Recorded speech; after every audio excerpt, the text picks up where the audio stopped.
दोस्तों नमस्कार, जय हिंद, जय भारत। आज मैं फिर आप लोगों के सामने एक बार भारत का प्राचीन इतिहास के साथ आप लोगों से रूबरू हूं।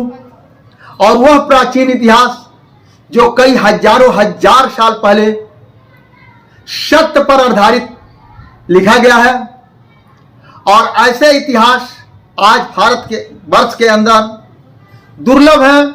उस दुर्लभ इतिहासों के साथ मैं आप लोगों से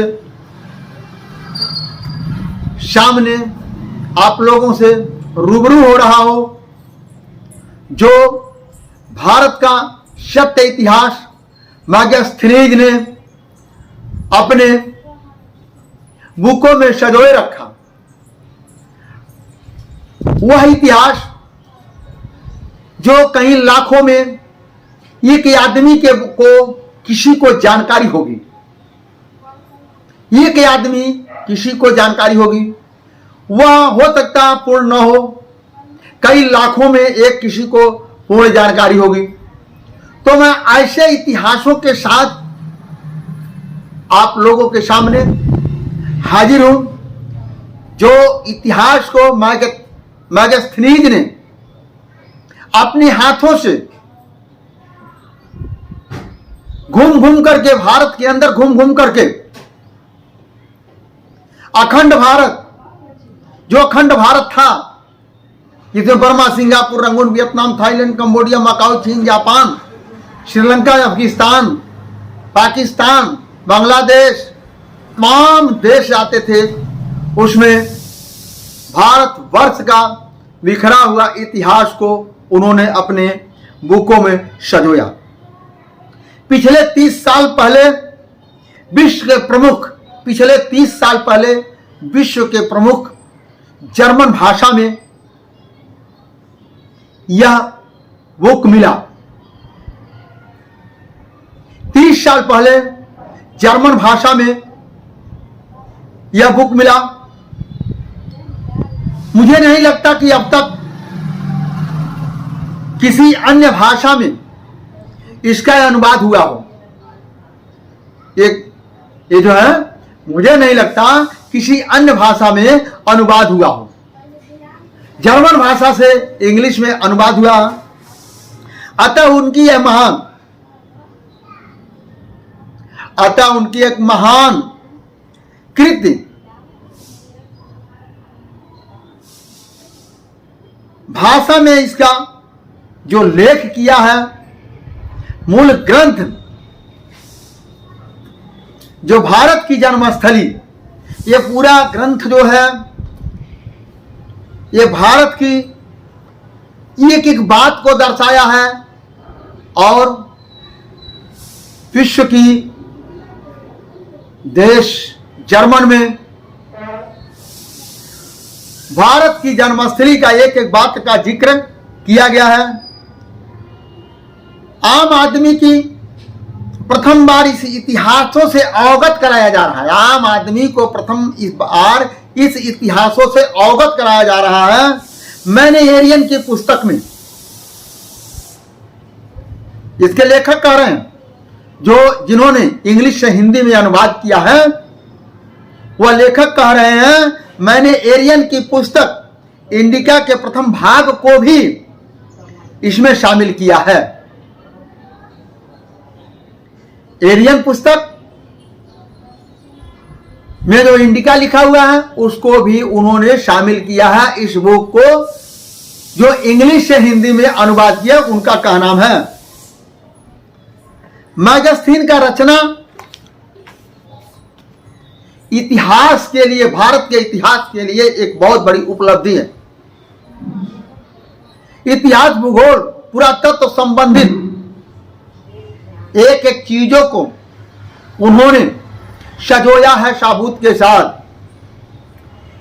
ये जो है यूनानी नामों के संस्कृत स्वरूप, जो मैंने, उन्होंने कहा, जो यूनानी रूप के संस्कृत को जो मैंने देखा और पढ़ा और समझा, वर्तमान में योग्यता विद्वानों की रचनाओं पर आधारित है। मुझे आशा है कि मेरा यह कार्य उन स्थानीय विद्वानों को ध्यान अपनी तरफ आकर्षित करेगा। इस बुक का इंग्लिश में हिंदी में अनुवाद करने वाले वो कार्य जितने मैंने इंग्लिश से हिंदी में अनुवाद किया, इसको लोग पढ़ेंगे, उनका ध्यान अपने इतिहास का, छुपे हुए इतिहास का, दुर्लभ इतिहास का उनका एक नजर इस पर पड़ेगा। इतिहास को काफी लंबे समय तक प्राचीन यूनानियों ने अपने अंदर भारत का इतिहास को संजोए रखा है। ये इतिहास को संजोए रखा है। वास्तविक ज्ञान लगभग शून्य था। हमें जो है 30 साल पहले भारत का इतिहास जो था, ये हमें और आपको जानकारी नहीं थी, ये बिल्कुल शून्य था।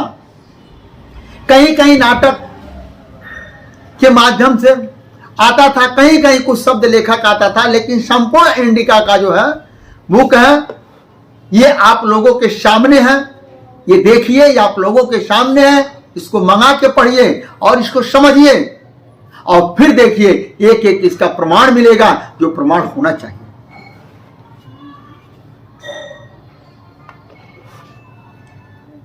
जो है यह शायद भारत को पता तो वीर काल में ही चल गया था। भारत को पता बहुत पहले चल गया था, क्योंकि भारतीय वस्तुओं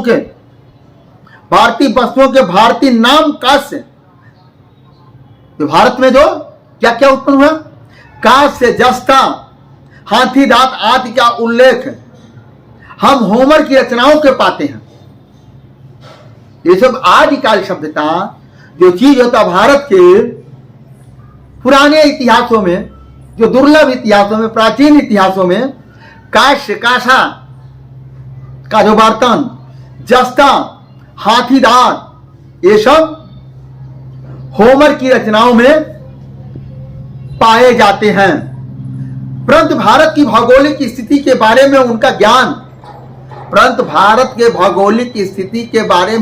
ज्ञान बेहद स्पष्ट था। उन्होंने बेहद स्पष्ट तरीके से लिखा है। उन्हें लगता था कि भारत पूर्वी इथोपिया की भांति इस नस्ल के लोग रहते हैं।